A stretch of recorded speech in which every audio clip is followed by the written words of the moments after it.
We are getting new carpet tomorrow. We just have this room to remove. We've already removed the two upstairs bedrooms.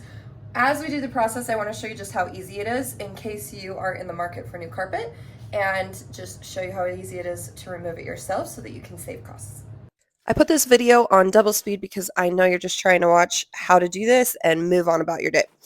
So the best thing to do is to, especially if you're removing it by yourself, I did all of the rest of the basement by myself, and now I have a tie, which I'm very grateful for, but you can do this by yourself.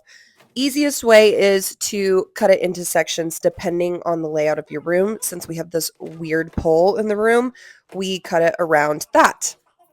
Then the carpet just really easily rolls up, and he's able to pack it out himself because it doesn't weigh a ton. This is a basement floor, and so it's concrete underneath it, so it has tack strips. In an upstairs bedroom or ground level floor bedroom that doesn't have the concrete underneath, it's going to have staples included, which you'll have to remove staple by staple. I'm going to show you how to remove this tack strip though. So as you can see, he just cut that one down the middle of the room so that he could roll it up, pack it out, rolled up the other one, packed it out. This is what the tack strip looks like. They are really sharp, so I would suggest using gloves so that you don't stab yourself. And the carpet pad is really light, so you can easily remove that. It gets so gross over time though. So once again, I was just really grateful he removed this for me. So then I went through and I started removing the tack strip, and I wanted to do a slow-mo and closer up visual so that you could see this. I have this baseboard puller that I use for so many things, and it is really nice to pull tack strips up.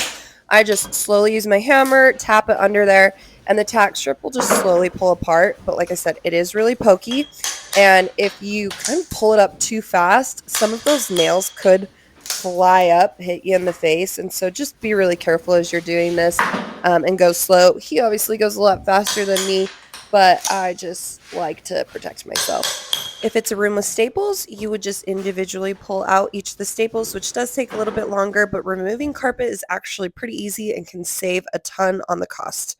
And here is my new carpet.